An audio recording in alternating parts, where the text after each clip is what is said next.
that, Jeff? So that's reverse camera. This is looking from the transfer case forward, underneath the front differential. Okay. This is the left side front tire. Oh yeah, I see the left up there. So if we come up on this tree here, you'll see the tree at left side front tire. Tricky, And tricky. then this is the right side front tire. We'll come up to this berm. You can see the berm. And then you can put it in a split mode. This is looking at the front differential rear camera. This is both the left and the right side, so you can see when you're coming up on something. And this is, I'm guessing, is really good if you're out like crawling around. Yeah, so you want to come up on a rock and you can't stick your head out to see what you're looking at going over it. So you can see that mountain we just pulled up on. Got it. That glares a little. And that's reverse. When you put it in reverse, it goes into reverse. Automatically, it just switches that. Yeah. Okay. And when you put it back in drive, it'll come back to the screen that you had it on. And there's multiple modes. So we have reverse, right side, left side, front differential. Again, it's all self-explanatory. I usually just, normal driving around, I keep it in channel 2, which is reverse. So you don't have to look at the rearview mirror, you can see everything behind you. So and this is just a matter of toggling through those. Yeah, there's multiple modes, and then you can specifically pick out a channel that you want to look at. So the channel 2 is reverse. Channel 1 is from the transfer case looking at the front differential. So we'll go off the road here and we'll come up on this bush. You'll be able to see this bush. That's the bush we just saw. We're gonna have to do this in a different side. There, that's better. We're getting a little bit of glare there. So basically, we're just looking at the front differential. Very cool. I want you guys to comment on this. Bring a trailer, guys. Comment what do you think about this. And the camera is tucked up high enough that it won't get beat up. You won't get any mud on it from the tires because the tires can't possibly turn sharp enough to throw the mud there. So it's a good, it stays clear all the time. And that's hidden back a little bit by the transfer case. It's exactly, it's right below the front drive shaft going to the front differential. Cool. We're going to sign off on that one. Like I said, let me know what you think, guys. Okay, we're just on a trail. And my buddy here says that four-wheel drive, you have to get in some pretty serious stuff to be using the 4x4. Normal trails like this, two-wheel drive with a locker, it'll go almost anywhere. You want to describe to me what you're telling me about in the back there, Jeff? Yeah, the bumping and banging you hear is that it's got hydraulic bump stops on it. So at a certain stage in the suspension, it comes up and contacts that bump stop, which slows the suspension down from bottoming out. So when it hits the bang, that's the bump stop contacting the hydraulic bump stop, and then it's getting into slowing the suspension down. There's nothing to worry about. It's a normal. It's like a bypass shocks on a high-end dune buggy, except they're not multiple stage. It's just one stage. Like I said, we're still in two-wheel drive here. It'll go most everywhere over here in two-wheel drive. And we're in high range. We haven't even begun to put it in low range.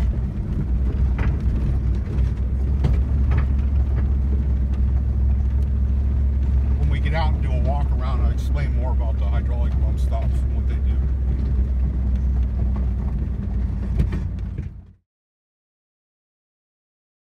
On video. We're live.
Still in two-wheel drive.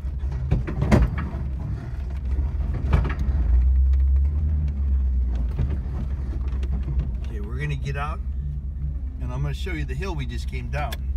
Which I don't know, to me it was kind of impressive for a Jeep. A street car.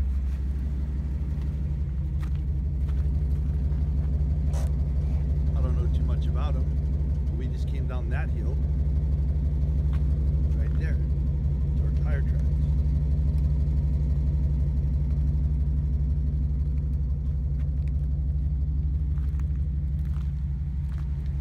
Put my camera down. We'll go around here. And we'll talk about the truck a little more. Okay, take it over, Jeff. I didn't bring my pointing stick. Oh, Okay, darn. basically, we'll start at the front here. Hand fabricated steel front bumper, all made out of 3/16 plasma cut plate. Warren winch, never been unspooled, 8,000 pounds. Here we have a siren speaker. It's Whalen. It's the same thing you find on a police car or an ambulance. We also have a siren built in it, a PA system.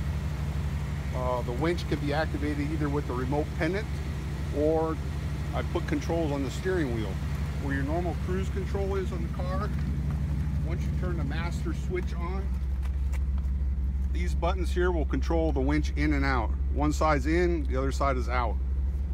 Another feature I could mention, the siren. On the back side of the steering wheel here, there's two buttons that usually control the stereo. They now control a siren.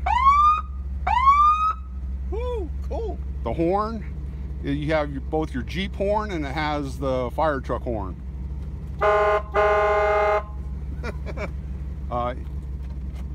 In this console here, you also have a 100-watt PA. Test. It has all the multiple things like a fire truck or an ambulance would have, different sounds.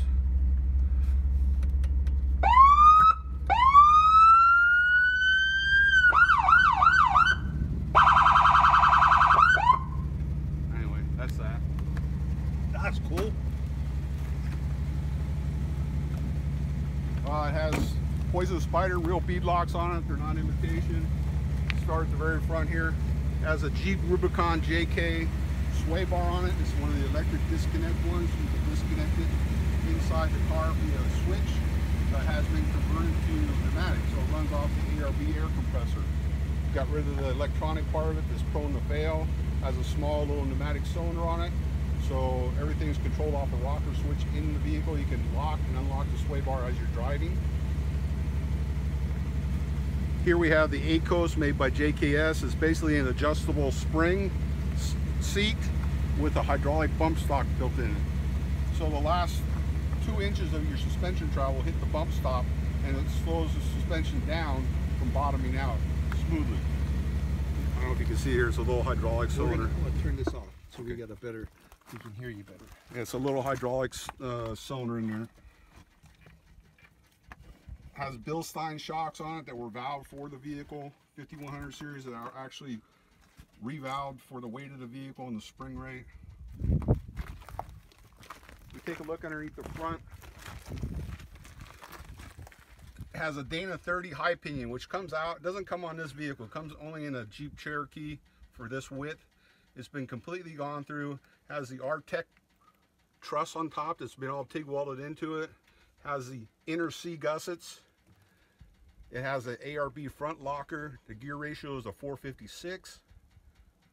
Has PSC hydraulic ram assist steering, which basically is a TC style pump on the motor, a ported box by PSC, and then also the ram assist. All the Y-link are all 1-ton joints. The brakes on the front and the back have been upgraded to Explorer Sport Track of the same year. This is a 97 Grand Cherokee, so I use 97 Explorer Sport Track brakes on it. Basically, it takes a whole different adapter to the outer knuckle. They're much larger rotors, the calipers are bigger, and we use the EBC yellow stuff brake pads in it. I think that's pretty much for the front there. We're gonna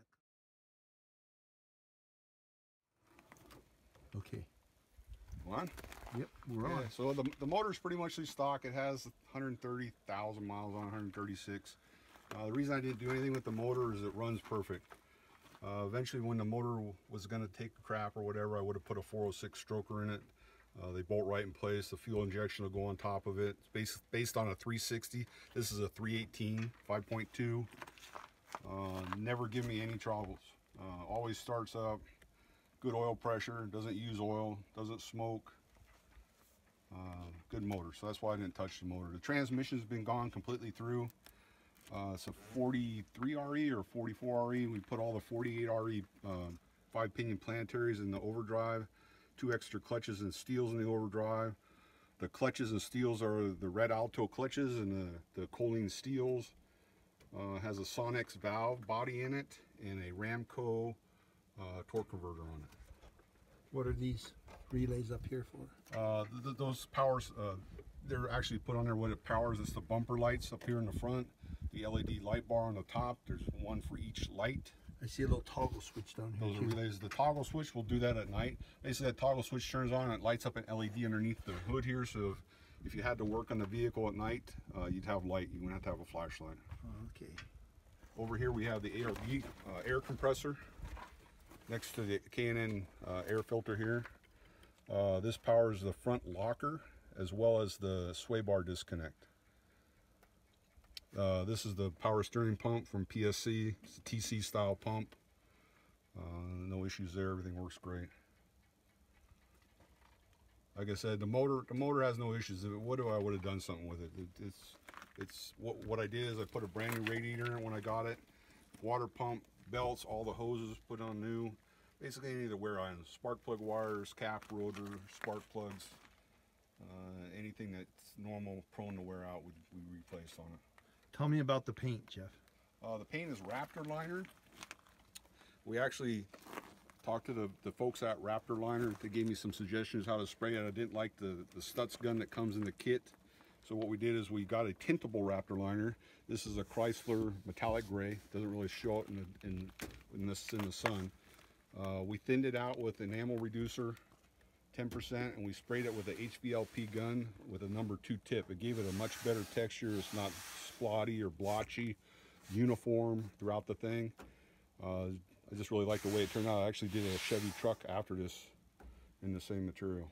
Yeah, it does look really nice, guys. The interior was completely taken apart when I did the cage, and that was just black Raptor liner in there with the Stutz gun. I didn't do the HVLP gun in there, just normal, and as well as all the underneath is all Raptor liner with the Stutz gun. Cool.